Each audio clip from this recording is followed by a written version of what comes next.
오늘도 도시는 평범해 보인다. 출근길 사람들, 분주한 시장, 활기찬 운동장. 그러나 이 평범함 속에는 누구도 예상하지 못한 위험이 숨어 있다. 그 이름은 고혈압. 조용히 그러나 치명적으로 다가오는 침묵의 살인자. 첫 번째 사례. 62세 회사원 김철수 씨. 과로와 스트레스 속에서도 괜찮아, 피곤한 거지. 그는 몸의 경고를 무시했다. 그러던 어느 날 회의 중 그는 바닥으로 쓰러졌다. 말은 흐려지고 얼굴은 일그러졌다. 혈압은 210, 뇌혈관이 터졌다. 응급실로 옮겨졌지만 그는 반신마비라는 후유증을 안게 되었다. 두 번째 사례. 74세 농부 이순자 어르신. 장터에서 물건을 고르던 순간 갑자기 다리에 힘이 풀려 쓰러졌다. 어머니, 아들이 달려왔지만 이미 의식은 흐릿했다. 진단은 뇌졸중. 그날 이후 그녀는 휠체어에 의지해야 했다. 세 번째 사례. 55세 회사원 박성우 씨. 건강에 자신했던 그는 정기검진을 소홀히 했다. 퇴근길 지하철에서 갑자기 가슴을 움켜쥐며 쓰러졌다. 심근경색. 의사는 냉정히 말했다. 심장이 버티지 못했습니다. 네 번째 사례. 69세 은퇴자 최영호 씨. 이 나이에 뭘 조심해. 그는 웃으며 술과 담배를 즐겼다. 그러던 어느 날 화장실에서 발견된 그는 혈압 폭발로 뇌동맥이 파열돼 있었다. 의식은 돌아왔지만 그는 다시는 혼자 걷지 못했다. 다섯 번째 사례. 47세 직장인 한미정 씨. 젊음에 대한 자신감으로 혈압은 무시됐다. 그러나 사무실에서 갑작스레 쓰러진 순간 모든 것이 무너졌다. 고혈압성 뇌출혈. 그녀는 다시 일터로 돌아가지 못했다. 여섯 번째 사례. 80세 김상도 어르신. 매일 새벽 운동을 즐겼다. 그러나 그날 아침 운동 도중 그는 갑자기 의식을 잃었다. 혈압은 200을 넘어섰고 응급처치는 늦었다. 그는 다시 일어나지 못했다. 일곱 번째 사례. 63세 학원 강사 정혜수 씨. 수업 중 갑자기 손에 힘이 빠져 분필을 떨어뜨렸다. 말은 흐려지고 얼굴은 굳어갔다. 학생들이 놀라 외쳤다. 선생님, 괜찮으세요? 진단은 중풍. 그의 교단 인생은 멈추고 말았다. 여덟 번째 사례. 52세 자영업자 윤지호 씨. 짜고 매운 음식을 즐겼고 생활은 불규칙했다. 운전 중 시야가 흐려지며 차는 중앙선을 넘어섰다. 큰 사고는 피했지만 그는 실명 위기에 놓였다. 아홉 번째 사례. 70세 주부 장미자 씨. 손주와 놀던 중 갑자기 가슴이 철렁 내려앉았다. 숨이 가빠지고 쓰러졌다. 혈압은 190. 진단은 고혈압성 심부전. 그녀는 평범한 산책조차 어려워졌다. 열 번째 사례. 58세 택시기사 오재훈 씨. 밤새 운전하던 그는 머리가 깨질 듯 아팠다. 그러나 참고 달렸다. 결국 도로에서 쓰러졌고 차는 인도로 돌진했다. 병원에서 그는 의식 없는 상태였다. 혈압이 폭발했습니다. 11번째 사례. 65세 교사 이현정 씨.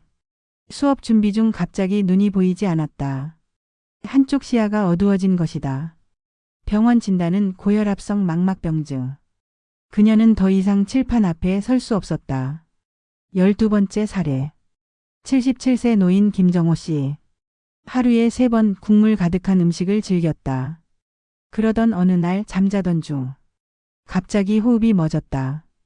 응급실로 옮겨졌지만 이미 심장이 멎은 지 오래였다.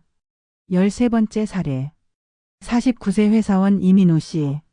스트레스 많은 직장 생활 속 혈압은 계속 올랐다. 그러나 그는 모른 채 지냈다. 출장 중 호텔에서 쓰러진 그는 의식을 잃고 발견됐다. 뇌출혈이었다. 그의 젊음은 한순간에 무너졌다. 14번째 사례. 68세 주부 윤경자 씨. 남편과 TV를 보던 중 갑자기 말을 잇지 못했다. 여보? 왜 그래? 남편의 다급한 목소리에도 그녀는 대답할 수 없었다. 고혈압성 뇌졸중. 그날 이후 그녀의 삶은 달라졌다. 15번째 살해. 54세 회사원 장우석 씨. 평소 고기를 즐기고 운동은 거의 하지 않았다. 하루는 출근길 지하철에서 갑자기 쓰러졌다. 병원에선 신부전 판정을 받았다. 이제 그는 매일 약에 의존해야 한다. 16번째 살해. 72세 정원사 박노인 씨.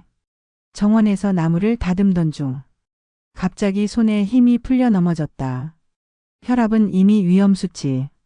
병원에서는 고혈압성 뇌경색을 진단했다. 17번째 살해. 59세 사업가 이재훈 씨. 사업 스트레스에 시달리며 술과 담배로 버텼다. 그러던 어느 날 거래처 미팅 도중 갑자기 쓰러졌다. 심장이 멎은 것이다. 곁에 있던 동료들은 충격에 휩싸였다. 18번째 살해. 66세 가정주부 강선희 씨. 집안일을 하던 중 갑자기 한쪽 팔이 움직이지 않았다. 얼굴은 점점 굳어가고 말도 나오지 않았다. 병원 진단은 뇌경색. 그녀는 긴 재활의 길로 들어섰다. 19번째 살해. 51세 회사원 김도윤 씨. 늘 바쁘게 일하며 건강을 뒷전으로 미뤘다. 그러던 어느 날 퇴근길 엘리베이터 안에서 그는 갑자기 쓰러졌다.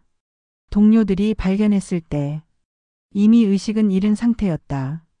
고혈압성 심장마비였다. 20번째 살해. 78세 노인 오정자 씨. 손주 생일잔치 도중 갑자기 어지럼증을 호소하며 쓰러졌다. 병원에 도착했지만 의사는 고개를 저었다. 심장과 뇌 동시에 손상됐습니다. 그녀는 다시 가족 곁으로 돌아오지 못했다. 전문가는 경고한다. 고혈압은 단순한 숫자의 문제가 아닙니다. 뇌출혈, 심근경색, 신부전, 실명. 수많은 합병증을 불러옵니다. 짜게 먹는 습관을 버려야 한다. 매일 30분 몸을 움직여야 한다. 술과 담배는 반드시 끊어야 한다. 정기적인 검진과 약 복용을 소홀히 하지 말아야 한다. 이 단순한 습관이 생과 사를 가르는 기준이 된다. 고혈압은 조용히 다가온다. 그러나 방심하는 순간 삶을 송두리째 빼앗는다. 당신의 혈압은 안전한가? 당신의 가족은 안전한가? 건강은 우연이 아니다. 매일의 선택이 미래를 바꾼다. 오늘도 선택하라. 생명을 지킬 것인가, 방치할 것인가. 고혈압은 누구에게나 올 수 있다. 그리고 당신도 예외가 아니다.